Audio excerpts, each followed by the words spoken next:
Chapter 8. They Really Were Sorry.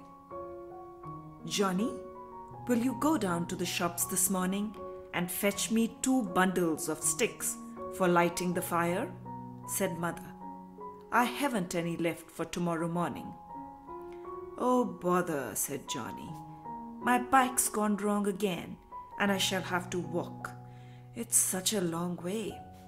Nonsense, said his mother. Why? If I told you to go and buy ice creams, you'd think it was no way at all. Now please don't forget, Johnny. Then Mother called to Jenny. Jenny dear, will you do something for me too? I'm so busy this morning. Will you go and buy some flowers for me at the flower shop? Granny is coming to stay tonight and I want a nice vase of flowers for her bedroom.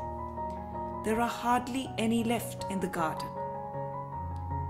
Well, I was going to clean out my doll's house this morning, said Jenny. You will have plenty of time for that, said her mother. Now do remember to get the flowers. I'll leave 5 pounds on the mantelpiece. Look, get some roses if you can. Granny loves those. Well, will you believe it? Johnny forgot all about fetching the bundles of wood that morning. And Jenny, she was so busy with her doll's house that when she looked at the clock, she found it was too late to go to the flower shop before dinner. Bother, she said. Look at the time, Johnny. You haven't been able to get the firewood, and I didn't go to the flower shop. Now there isn't time. We'll go this afternoon, said Johnny. It won't matter. But it did matter. You see, the shops closed early that day, and so it wasn't any good going shopping in the afternoon. Mother was very cross when she found out at dinner time that neither of the twins had done what they had promised her. I really thought you loved me enough to help me in little things like this, she said. Now I have no firewood for tomorrow's fire, and Granny will have no flowers in her bedroom. The twins stared at their mother's unhappy face and felt dreadful. We do love you enough to help you. You know we do, said Jenny. We meant to go to the shops this afternoon, Mummy. We really did. We forgot it was early closing day, said Johnny. Mummy, don't look like that. Do smile. I don't feel like smiling, said Mother. And she didn't smile at the twins all through dinner time. Jenny, I don't like it when Mama's upset, said Johnny, when they went out to play after dinner. We'll have to do something to make her smile at us again. I just can't bear it. Nor can I, said Jenny. And I don't like to think that Granny won't have any flowers to welcome her. Do you know what I'm going to do, Johnny? What? Said Johnny.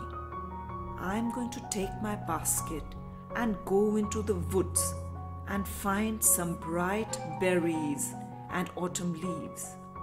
And I'm going to arrange them beautifully in a vase for Granny's room, said Jenny. What a good idea, said Johnny. He thought for a moment and then smiled. I've got a good idea too. I'm going with you, wheeling my barrow, and I'm going to collect dry twigs and tie them into bundles for firewood. Then Mummy will have them to light the fire with tomorrow. Oh, Johnny, yes! What a good idea, said Jenny. Come on, let's go. You could pick up old pine cones too, couldn't you? They burn well. Mother was surprised to see the twins setting off down the garden path with a basket and a barrow that afternoon.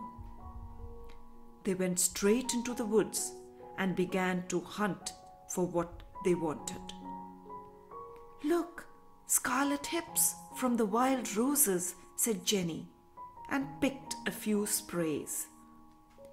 There are some lovely pink and orange berries over there, Jenny. Look, said Johnny, as he hunted for dry twigs. "What are they?" "Spindleberries," said Jenny in delight. "Oh, look, they are bright pink outside and have a brilliant orange stone in the middle. Granny will love them." Johnny's barrow was nearly full of dry twigs. He had picked up all the longest and straightest he could find.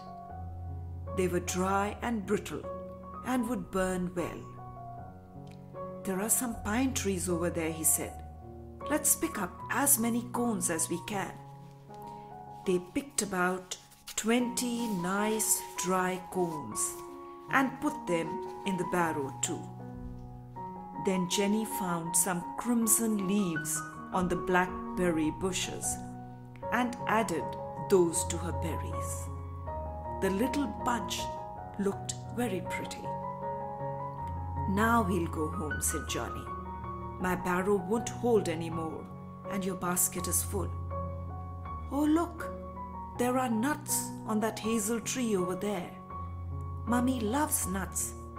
Let's take a special present to her too. All the biggest nuts we can find." They got home just before tea time, feeling very cheerful. Their mother was nowhere to be seen. Would she smile at them when she saw them or not? "I'm just going to tie up my twigs into neat bundles," said Johnny. "I think I can make about 8, and I'll put the pine cones into a little basket." While he tied his bundles with a string, Jenny arranged the berries and bright leaves in a little green vase. They looked lovely. Then she fetched a small basket from the toy cupboard and put the big nuts inside. She took a piece of paper and wrote on it neatly, "To darling Mummy, with love from Jenny and Johnny." Mother still hadn't come into the sitting room, but she would when it was tea time.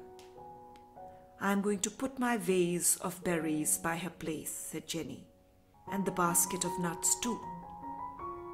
And I'll put my bundles of wood and basket of cones on her chair," said Johnny. "Then we'd better go and wash our hands and brush our hair, Jenny." They went off to the bathroom. As they washed, they heard their mother going downstairs to tea. What would she say when she saw the things that the twins had left for her in the sitting room? "I hope she'll smile," said Jenny. "Mummy doesn't look like Mummy when she won't smile."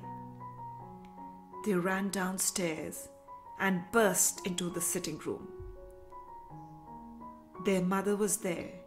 She turned and looked at them, and her face was one big smile. "You darlings," she said. "What wonderful firewood and cones! And what a beautiful vase for Granny's room! And what lovely nuts for me!" "You're smiling again," said Johnny, and gave his mother such a hug that she lost her breath.